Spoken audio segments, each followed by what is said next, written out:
Tôi yêu Việt Nam, nhưng tôi vẫn phải áp thuế họ. Lời nói khiến cả quốc tế rung động. Việt Nam, những nhà đàm phán tuyệt vời, những con người tuyệt vời. Họ thích tôi thích họ. Vấn đề là họ đánh thuế chúng ta 90%. Chúng ta sẽ đánh thuế họ 46%.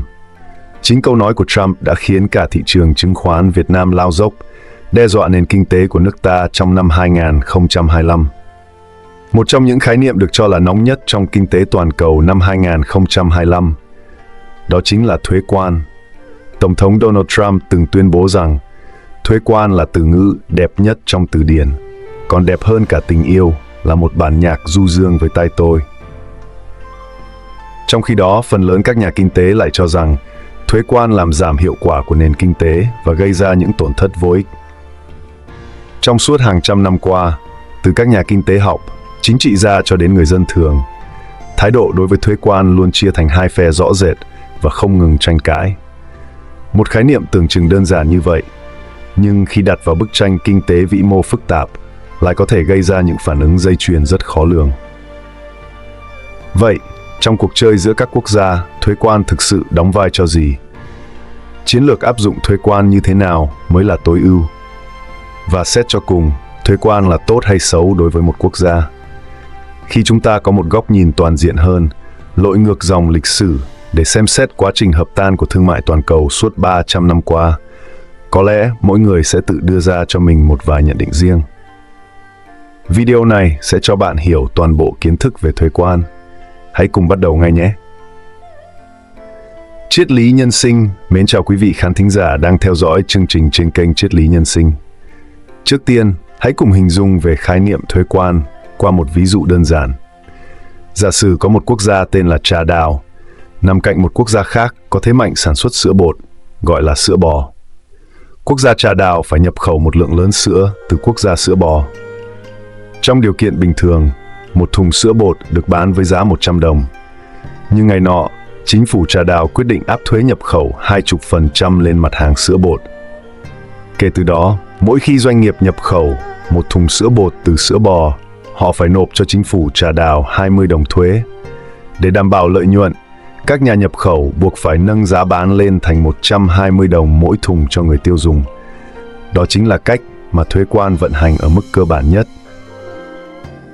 Từ góc nhìn của Trà Đào, thuế quan mang lại những điểm lợi và bất lợi rõ rệt. Về mặt tích cực, chính phủ thu được 20 đồng mỗi thùng, một khoản thu nhập bổ sung. Tuy nhiên, người tiêu dùng lại phải trả giá cao hơn cho cùng một sản phẩm, khiến mức độ hài lòng giảm xuống. Đây là điểm trừ. Cùng lúc đó, các nhà sản xuất bột sữa trong nước Trà Đào lại hưởng lợi. Khi sản phẩm nhập khẩu bị tăng giá, họ trở nên có sức cạnh tranh hơn, thu hút được người tiêu dùng nội địa. Điều này khiến doanh số tăng, sản xuất mở rộng, thu hút thêm vốn đầu tư và tạo thêm việc làm.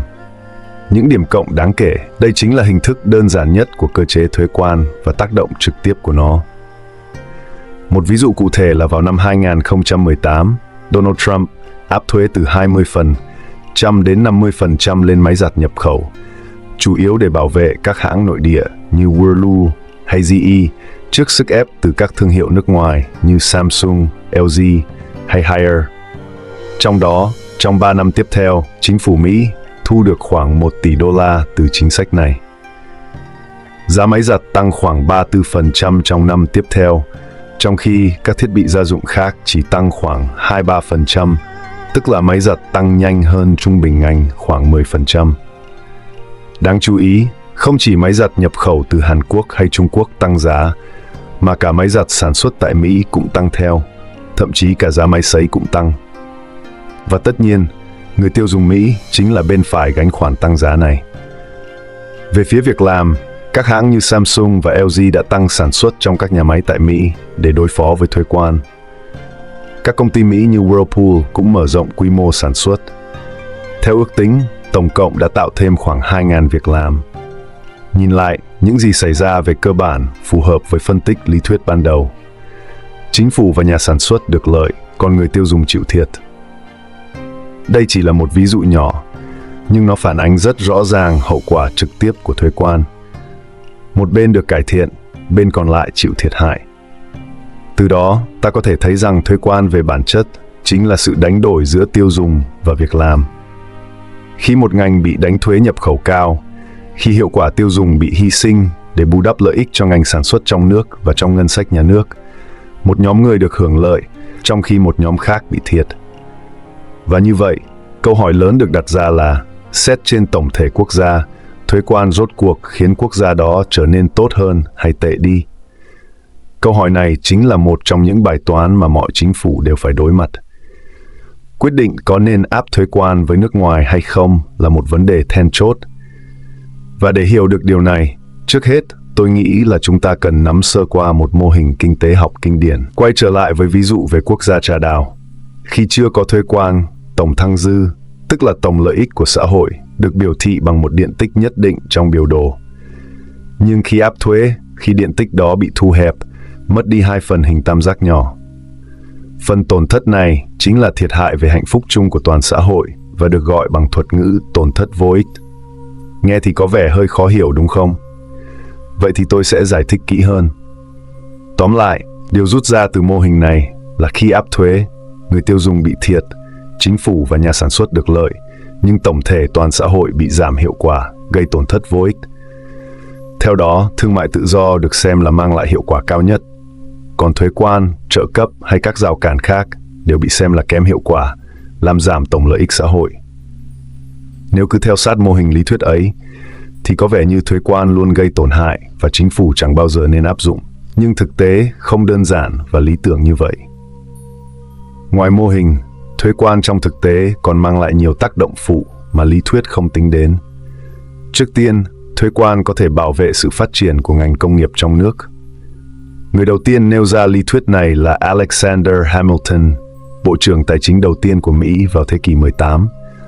Ông gọi nó là lý thuyết bảo vệ ngành công nghiệp non trẻ. Ý tưởng là nhiều ngành khi còn đang trong giai đoạn sơ khai thì cần được bảo vệ, vì lúc này họ chưa đủ sức cạnh tranh với các đối thủ quốc tế. Khi đó, việc hy sinh một phần lợi ích của người tiêu dùng trong ngắn hạn để đối lấy sự phát triển dài hạn cho ngành sản xuất trong nước có thể rất đáng giá. Chẳng hạn, trong thế kỷ 19, Mỹ và Đức đã tích cực bảo vệ các ngành dệt may, thép và ô tô của mình, và với sự hỗ trợ vô tình từ chính sách thuộc địa của người Anh, ngành công nghiệp chế tạo của Mỹ và Đức đã nhanh chóng trỗi dậy. Lấy một ví dụ khác là khoảng 30 năm trước, Trung Quốc đại lục từng áp thuế nhập khẩu xe hơi ở mức có thể lên đến hơn 200%. Đồng thời, họ cũng tích cực thu hút vốn đầu tư nước ngoài. Chính nhờ sự kết hợp giữa thuế quan và đầu tư ngành công nghiệp ô tô trong tã lót của Trung Quốc đã dần trở thành. Hay nói về hiện tại, trong số các cường quốc lớn trên thế giới, bạn có biết quốc gia nào đang có mức thuế bình quân cao nhất không? Đó chính là Ấn Độ. Thủ tướng Modi từ 10 năm trước đã bắt đầu triển khai kế hoạch Make in India, sản xuất tại Ấn Độ. Dù bị Tổ chức Thương mại Thế giới viết tắt là WTO nhiều lần phản đối và hạn chế, Ấn Độ vẫn cố gắng tăng thuế ở mức tối đa để có thể bảo vệ ngành công nghiệp trong nước. Việc này khiến nhiều quốc gia khác liên tục đâm đơn kiện Ấn Độ lên về WTO. Không chỉ riêng Ấn Độ, thực tế cho thấy phần lớn các nước đang phát triển đều có mức thuế nhập khẩu cao hơn nhiều so với các quốc gia phát triển. Lý do chính là để bảo vệ các ngành sản xuất trọng yếu. Tuy nhiên, việc áp thuế không chỉ đơn thuần khiến người tiêu dùng phải trả giá cao hơn. Nếu mặt hàng nhập khẩu không phải là sản phẩm tiêu dùng cuối cùng mà là nguyên liệu đầu vào cho sản xuất, thì thuế quan còn làm tăng chi phí cho toàn bộ chuỗi sản xuất ở phía sau. Điều này có thể gây tổn hại cho toàn ngành công nghiệp liên quan. Quay lại với ví dụ trà đào, nếu áp thuế nhập khẩu lên sữa bột, giá sữa bột sẽ tăng, kéo theo cả ngành sản xuất trà đào trong nước bị ảnh hưởng. Tương tự, Mỹ trong nhiều năm qua luôn tìm cách bảo hộ ngành thép bằng cách tăng thuế nhập khẩu.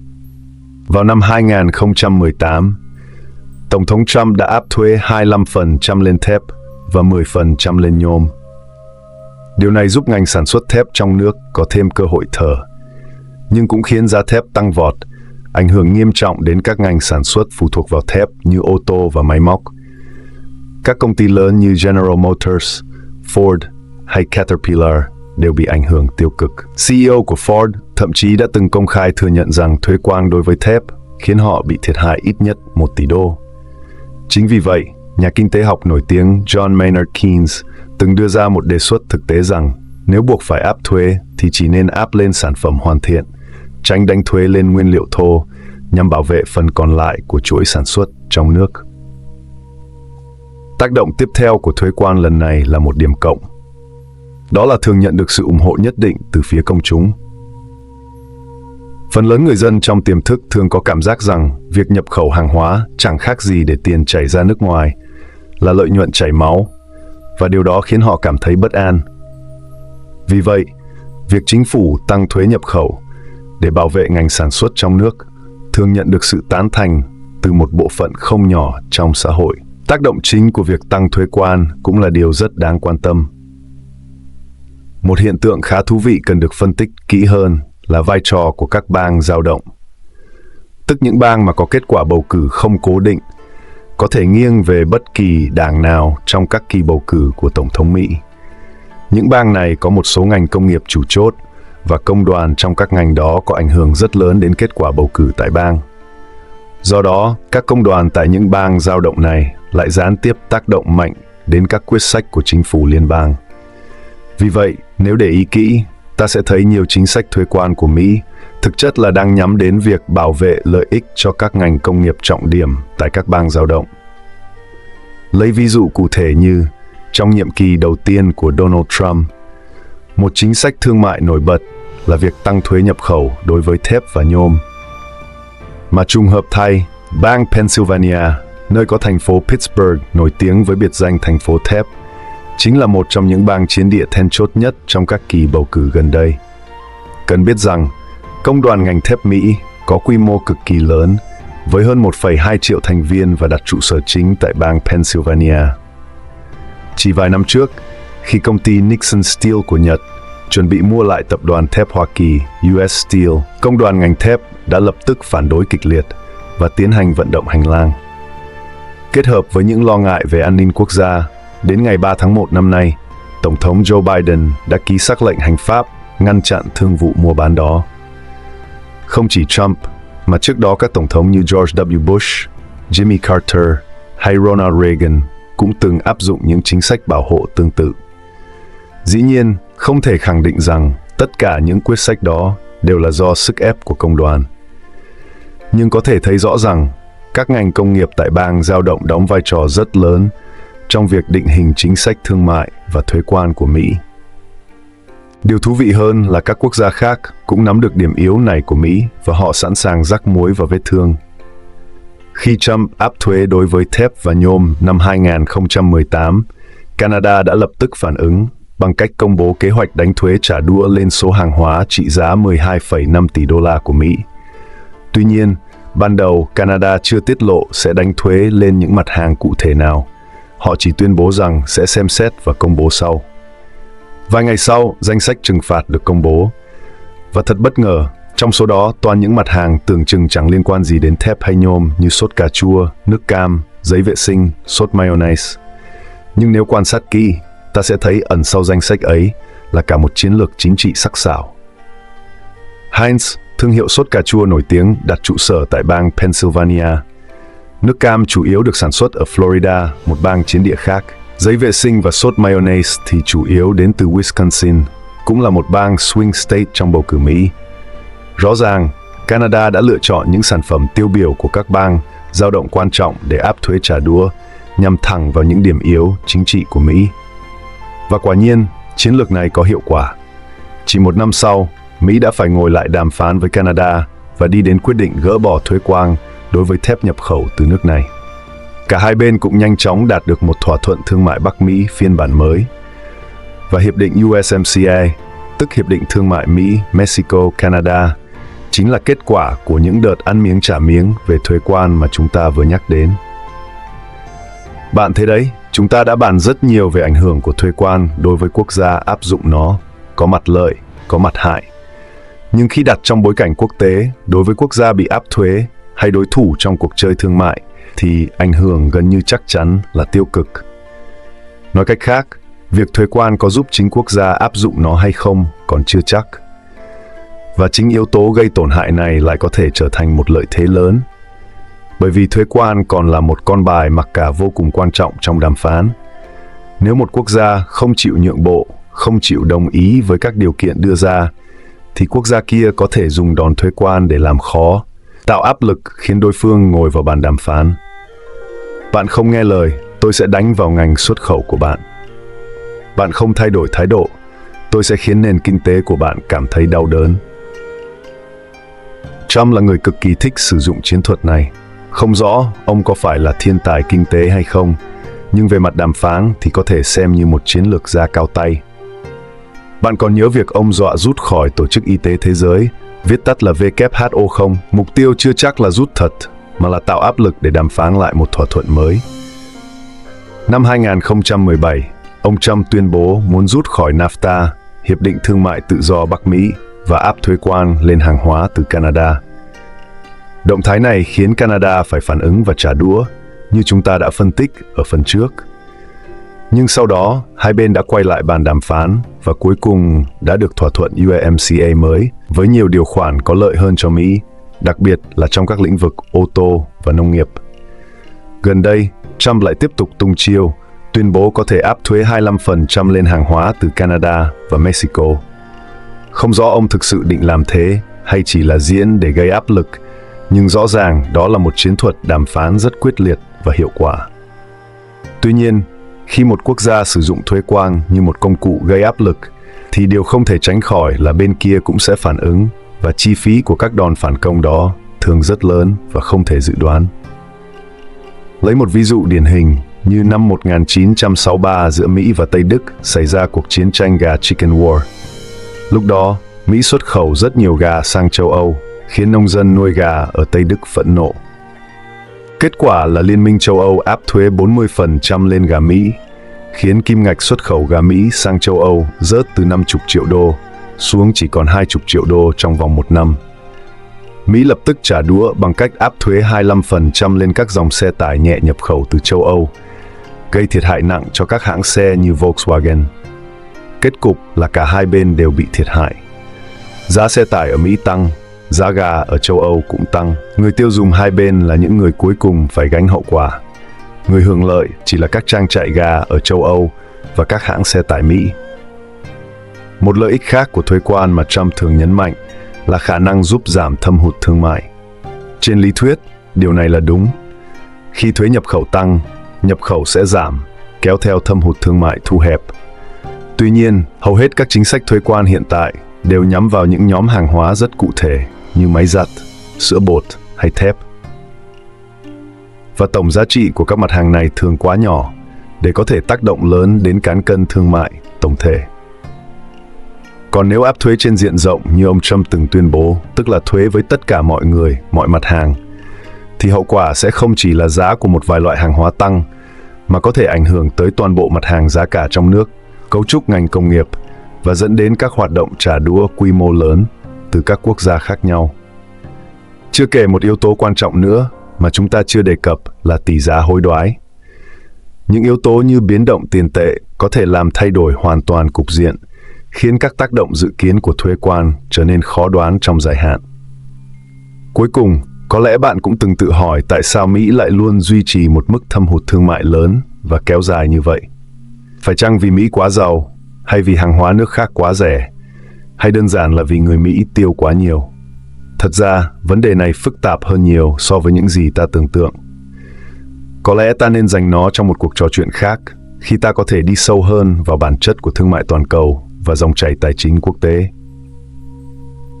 Thật ra, thuế quan còn có nhiều chi phí ẩn mà chúng ta ít khi để ý đến. Chẳng hạn, nó làm giảm sự đa dạng hóa hàng hóa trong nước, hạn chế sự giao lưu tư tưởng quốc tế, làm suy yếu cạnh tranh. Trong khi đó, đây lại là những lợi ích cơ bản mà thương mại tự do đem lại.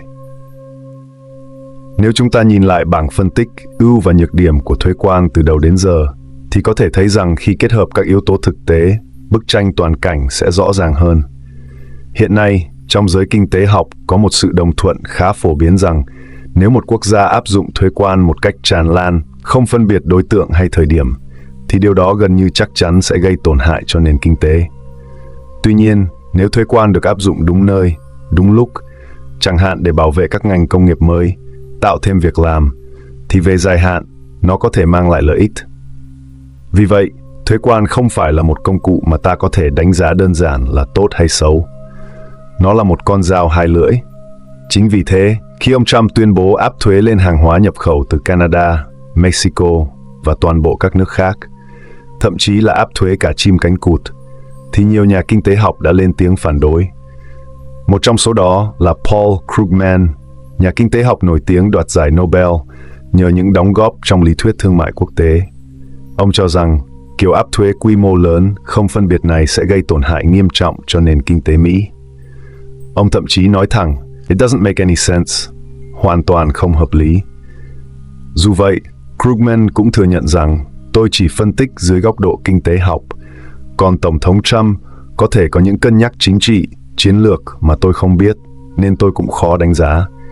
Những phân tích về lợi và hại kể trên cho ta một nền tảng để hiểu ai sẽ được lợi, ai sẽ chịu thiệt khi một chính sách thuế được ban hành. Và từ đó, ta có thể tiếp tục đặt ra một câu hỏi quan trọng hơn. Giữa các quốc gia, liệu có tồn tại chiến lược tối ưu nào khi tham gia vào cuộc chơi thuế quan? Câu trả lời nằm trong lý thuyết trò chơi, cụ thể là bài toán kinh điển, tình thế tiến thoái lưỡng nan của tù nhân. Trên thực tế, quan hệ thương mại quốc tế rất giống với tình huống này. Ta hãy xây dựng một mô hình đơn giản với hai quốc gia là nước A và nước B. Mỗi nước có hai lựa chọn, mở cửa thương mại hoặc áp dụng bảo hộ, tức là đánh thuế, hạn chế nhập khẩu. Từ đó ta có 4 kịch bản như sau. Thứ nhất là cả hai nước đều mở cửa, mỗi nước thu về lợi ích cộng 3. Thứ hai là cả hai đều bảo hộ, mỗi nước bị thiệt hại trừ 3. Và thứ ba là A mở cửa, B bảo hộ, B hưởng lợi lớn cộng 8, A chịu thiệt nặng trừ 5. Và cuối cùng là B mở cửa, A bảo hộ, A được cộng 8, B mất trừ 5. Rõ ràng là nếu cả hai cùng mở cửa thì đôi bên đều có lợi hơn so với trường hợp cùng bảo hộ. Nhưng trong từng tình huống riêng lẻ, quốc gia nào chuyển từ mở cửa sang bảo hộ đều sẽ cải thiện lợi ích của mình bất kể đối phương làm gì. Nếu nước A đang mở cửa và thấy B cũng đang mở cửa, A có thể nghĩ đến nếu ta chuyển sang bảo hộ ta sẽ từ cộng 3 lên cộng 8. Nếu còn B đã bảo hộ rồi, A sẽ thấy tốt nhất là ta cũng bảo hộ để từ trừ 5 chỉ còn trừ 3. Kết quả là trong mọi tình huống, A sẽ thấy bảo hộ là lựa chọn tối ưu. Và tương tự, B cũng đi đến kết luận như vậy. Cuối cùng, cả hai đều chọn bảo hộ, dẫn đến tình huống cả hai đều thiệt, trừ 3. Và điều trớ trêu là họ rơi vào đúng cái bẫy tù nhân, cùng chọn phương án tệ nhất mà tưởng là tốt nhất. Trong mô hình này, người ta gọi đó là bế tắc thuế quan. Liệu có cách nào để phá vỡ bế tắc này không? Câu trả lời là có. Một trong những cách phổ biến nhất là áp dụng chiến lược lặp lại trò chơi. Thương mại quốc tế không phải là một giao dịch một lần rồi thôi, mà là mối quan hệ lâu dài giữa các quốc gia. Trong trò chơi lặp lại, một nước có thể chọn cách ban đầu mở cửa, nhưng cảnh báo rằng nếu nước kia dám quay sang áp thuế, họ sẽ lập tức trả đũa.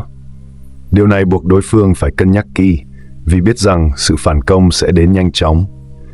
Và nếu cả hai bên đều hiểu rõ điều đó, thì lựa chọn tối ưu lâu dài chính là cùng mở cửa để duy trì lợi ích ổn định và tránh leo thang xung đột. Chiến lược này được gọi là ăn miếng trả miếng nổi tiếng trong lý thuyết trò chơi. Lịch sử từng cho thấy bài học đắt giá khi không áp dụng chiến lược ăn miếng trả miếng là trong thế kỷ 18 và 19. Nước Anh thời kỳ đó là đế quốc mặt trời không bao giờ lặn. Tin vào sức mạnh của thương mại tự do và nghĩ rằng mình có thể truyền cảm hứng cho các nước khác bằng cách mở cửa trước, giảm thuế trước. Với tư cách là siêu cường toàn cầu, anh nghĩ rằng mình nên cao thượng, có phong độ, có tầm nhìn, nhưng thực tế thì không phải ai cũng đáp lại lòng tốt đó. Các nước khác vẫn áp dụng chính sách bảo hộ, khiến Anh rơi vào một thế bất lợi trong nhiều ngành công nghiệp. Đó là một bài học đáng nhớ về việc không cân nhắc đến yếu tố chiến lược trong trò chơi thuế quan. Vì vậy, như câu nói đùa của một nhân vật không nổi tiếng là Phong, thương mại tự do là điều tốt, nhưng mở cửa đơn phương và không phản kháng khi bị trừng phạt là hành động ngớ ngẩn. Nghe có vẻ cực đoan, nhưng lại chứa đựng một bài học chiến lược sâu sắc. Trên thực tế, chiến lược ăn miếng trả miếng không chỉ áp dụng trong thương mại quốc tế, mà còn hiệu quả trong nhiều hệ thống phức tạp khác, như trong tự nhiên, trong xã hội, trong môi trường làm việc. Quan trọng ở đây không phải là im lặng chịu đựng và trả đũa khi bị tấn công, mà là để đối phương biết rằng bạn có năng lực và ý chí để trả đũa nếu bị tổn thương. Nói cách khác, cho thế giới thấy rằng bạn không dễ bị bắt nạt. Chiến lược thứ hai để thoát khỏi bế tắc thuế quan này đó là bên cạnh việc ăn miếng trả miếng là xây dựng cộng đồng lợi ích. Các quốc gia có thể cùng lập nên các tổ chức như WTO hoặc những liên minh gắn bó như Liên minh châu Âu EU hoặc ký hiệp định dài hạn như NAFTA, sau này là USMCA. WTO hiện có 166 quốc gia thành viên, chiếm hơn 98% khối lượng thương mại toàn cầu. Tổ chức này lập ra với mục tiêu tối đa hóa lợi ích tập thể và tránh rơi vào bế tắc thuế quan. WTO còn có cơ chế trọng tài, nếu một nước vi phạm sẽ bị xử phạt. Dù vậy, vẫn có những nước không tuân thủ. Khi đó, WTO lại quay về chiến lược đầu tiên, cho phép các nước bị thiệt hại được trả đũa tương đương. Một ví dụ nổi tiếng là cuộc tranh chấp kéo dài gần 20 năm giữa Mỹ và EU liên quan đến việc trợ cấp cho các hãng máy bay Airbus và Boeing. Năm 2024, Mỹ kiện EU lên WTO, cáo buộc trợ cấp không công bằng cho Airbus. EU phản bác rằng Mỹ cũng trợ cấp cho Boeing. WTO thẩm định và phán rằng cả hai bên đều có lỗi, yêu cầu chấm dứt trợ cấp. Nhưng cả hai không nghe. Cuối cùng WTO cho phép trả đũa. Năm 2019, Mỹ được quyền áp thuế trả đũa lên hàng hóa EU trị giá 7,5 tỷ đô la mỗi năm. Năm 2020, EU cũng được phép trả đũa lại với trị giá 4 tỷ đô mỗi năm. Đến năm 2021, hai bên mới ngồi lại đàm phán, đồng ý tạm dừng chiến tranh thuế quan trong 5 năm để thương lượng. Một tranh chấp nổi tiếng khác giữa Mỹ và Canada về gỗ bắt đầu từ năm 1952 và kéo dài suốt nhiều thập kỷ. Mỹ cáo buộc Canada trợ cấp bất hợp pháp cho ngành gỗ, còn Canada thì phản bác và kiện lên WTO. Sau nhiều năm căng thẳng, hai bên cuối cùng đã được thỏa thuận. Mỹ giảm thuế, Canada chấp nhận một số điều kiện kiểm soát. Tương tự, có rất nhiều cuộc chiến thương mại diễn ra mỗi năm rất gay gắt, phức tạp, nhưng có một điều rõ ràng rằng hai chiến lược ăn miếng trả miếng và xây dựng cộng đồng lợi ích đã đóng góp vai trò cực kỳ quan trọng trong gần một thế kỷ qua, giúp duy trì ổn định và phát triển thương mại toàn cầu, cũng như thúc đẩy xu hướng giảm thuế. Giờ thì chúng ta đã hiểu rõ hơn về bản chất của thuế quan, những ưu điểm, nhược điểm và các chiến lược đàm phán trong thế giới thực. Để có cái nhìn đầy đủ hơn, hãy cùng nhìn lại hành trình phát triển thương mại toàn cầu trong 300 năm qua. Trước thế kỷ 19, chưa từng tồn tại khái niệm toàn cầu hóa thương mại tự do đúng nghĩa. Hầu hết giao thương diễn ra trong hệ thống thuộc địa của đế quốc Anh, mang nặng tính chiếm hữu và khai thác hơn là hợp tác. Bản thân nước Anh cũng áp dụng chính sách bảo hộ rất mạnh, nhất là với ngành dệt len, khiến yêu cầu trung bình với hàng hóa chế tạo lên đến 50%, cao nhất châu Âu thời bấy giờ. Cho đến khi xuất hiện một nhân vật đặc biệt quan trọng trong lịch sử kinh tế, David Ricardo, một nhà kinh tế học cổ điển nổi tiếng người Anh. Lý thuyết lợi thế so sánh do David Ricardo đề xuất đã đặt nền móng cho tư tưởng thương mại tự do hiện đại. Ông cho rằng mỗi quốc gia nên chuyên môn hóa sản xuất những mặt hàng mà mình có lợi thế vượt trội, sau đó thông qua thương mại tự do để trao đổi với nhau. Cách tiếp cận này sẽ giúp tất cả các bên cùng có lợi, nhờ tối ưu hóa nguồn lực và năng suất toàn cầu. Lý thuyết này kết hợp với làn sóng phát triển công nghệ mạnh mẽ lúc bấy giờ đã khiến nước Anh đi đầu trong việc hạ thấp thuế quan và thúc đẩy thương mại tự do với nhiều quốc gia khác. Tỷ lệ hàng hóa xuất khẩu toàn cầu so với tổng GDP đã tăng khoảng 5% lên hơn 10%. Thời kỳ này được gọi là làn sóng toàn cầu hóa lần thứ nhất. Tuy nhiên, trong làn sóng toàn cầu hóa đó, có hai quốc gia gần như đứng ngoài cuộc và vẫn duy trì chiến lược phát triển khép kín, đó là Mỹ và Đức. Đặc biệt là Mỹ, dù ngày nay vẫn được xem là biểu tượng của thương mại tự do, nhưng trong giai đoạn đầu thành lập, quốc gia này lại nổi tiếng với chính sách bảo hộ thương mại cực kỳ mạnh mẽ. Trước năm 1914, nguồn thu ngân sách liên bang chính của Mỹ gần như hoàn toàn đến từ thuế quan và thuế tiêu dùng. Bộ trưởng Tài chính đầu tiên, Alexander Hamilton, người mà trước đó chúng ta đã nhắc tới với học thuyết bảo vệ ngành non trẻ, không tin vào mô hình lợi thế so sánh của Ricardo, hoặc chỉ ít là ông cho rằng nó không phù hợp với hoàn cảnh nước Mỹ lúc bấy giờ. Sau năm 1860, Trong khi Anh và Pháp đồng loạt hạ thuế nhập khẩu xuống dưới 10%, thì Mỹ lại làm ngược lại, tăng thuế lên hơn 40%, trở thành một trong những nước có mức thuế nhập khẩu cao nhất thế giới. Trong vòng hơn 30 năm, từ năm 1867 đến năm 1900, nhờ chính sách bảo hộ, sản lượng thép của Mỹ tăng hơn 500 lần, công nghiệp chế tạo phát triển bùng nổ, và nước Mỹ dần vượt qua Anh để trở thành cường quốc công nghiệp hàng đầu. Vì vậy, Anh, với tầm nhìn của Ricardo, đã thấy được mặt tốt của thương mại tự do, nhưng lại không lường trước được rằng nếu chỉ một mình mở cửa, còn các nước lớn khác như Mỹ hay Đức vẫn bảo hộ, thì cái giá phải trả có thể rất đắt. Cũng từ đây mới xuất hiện câu nói mỉa mai, mở cửa đơn phương mà không phản đòn khi bị trừng phạt là hành vi ngu ngốc. Bước sang thế kỷ 20, Thế chiến thứ nhất và cuộc đại khủng hoảng tiếp theo đã khiến làn sóng bảo hộ thương mại trỗi dậy trên toàn cầu. Năm 1930, Mỹ thông qua đạo luật thuế quan Smoot-Hawley, nâng thuế nhập khẩu trên hơn 20.000 mặt hàng lên từ 20 đến 60%. Nhưng lần này, khác với thế kỷ 19, châu Âu không còn im lặng. Họ đáp trả bằng loạt thuế quan trả đũa và thế giới bước vào một mùa đông thương mại nghiêm trọng. Kim ngạch xuất khẩu của Mỹ giảm sút đến 2/3, còn tỷ lệ xuất khẩu toàn cầu so với GDP quay trở lại mức của thế kỷ trước. Làn sóng toàn cầu hóa đầu tiên chính thức khép lại. Các chuyên gia kinh tế đều cho rằng chính giai đoạn bảo hộ khắc nghiệt này đã kéo dài thời gian suy thoái ở Mỹ, khiến tỷ lệ thất nghiệp toàn cầu tăng cao và làm trầm trọng thêm cuộc khủng hoảng kinh tế. Nhưng cũng từ thất bại đó, thế giới học được một bài học xương máu, làm mở đường cho làn sóng toàn cầu hóa thứ hai. Sau Thế chiến thứ hai, các quốc gia trên thế giới, đặc biệt là Mỹ, đã nếm đủ hậu quả của chủ nghĩa bảo hộ. Dưới sự dẫn dắt của Mỹ, các nước bắt đầu ngồi lại đàm phán vào năm 1947, Hiệp định chung về thuế quan và thương mại, viết tắt là GATT ra đời. Đây là tiền thân của Tổ chức Thương mại Thế giới WTO ngày nay. Tuy nhiên, điều đó không có nghĩa là các quốc gia ngay lập tức cởi mở và tin tưởng lẫn nhau. Quá trình xây dựng lòng tin là một chặng đường dài. Năm 1949, các nước lần đầu tiên đàm phán tại Pháp, thống nhất cùng lúc cắt giảm khoảng 5.000 dòng thuế. Đến năm 1951, lại có một vòng đàm phán nữa tại London, tiếp tục giảm thêm hơn 8.000 dòng thuế.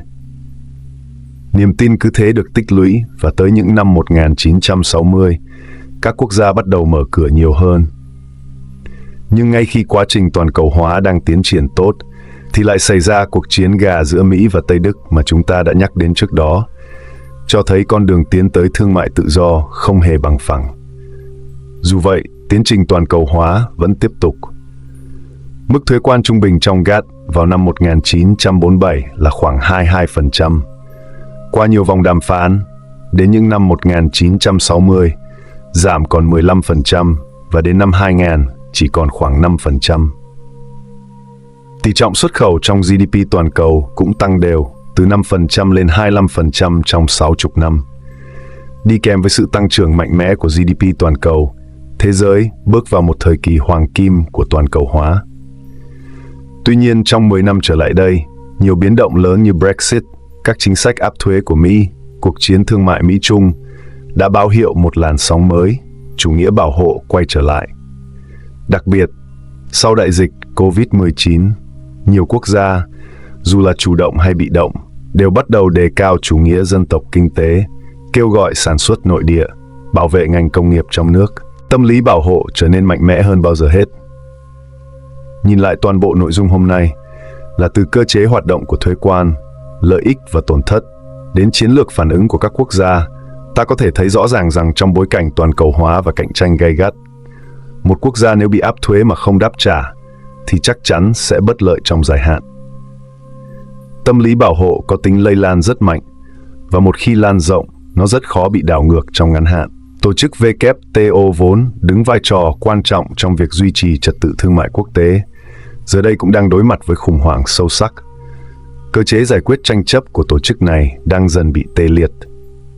Như người xưa nói, thiên hạ đại sự, phân lâu tất hợp, hợp lâu tất phân. Có vẻ như thương mại toàn cầu đang dần bước vào một chu kỳ mới, một thời kỳ của nghịch toàn cầu kéo dài và phức tạp hơn bao giờ hết. có rất nhiều điều cần rút ra.